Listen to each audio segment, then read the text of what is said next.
Говорит, вот среди причин ситуации, которые в республике складываются, характеризуют их как достаточно сложные, есть ряд экспертов, которые усматривают, что главной причиной все-таки корень зла это в том, что вот сложные социальные проблемы здесь стоят, отсутствие перспектив получения работы по профессии, жилья и тому подобное. Вот вы с этим мнением согласны ли?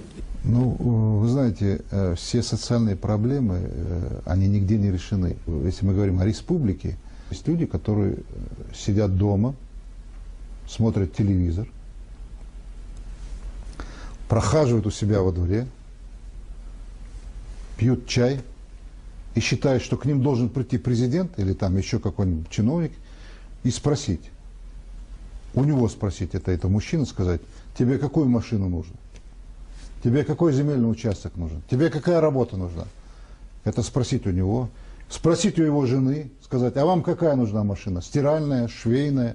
Спросить у детей, что вам нужно? А эти люди должны работать.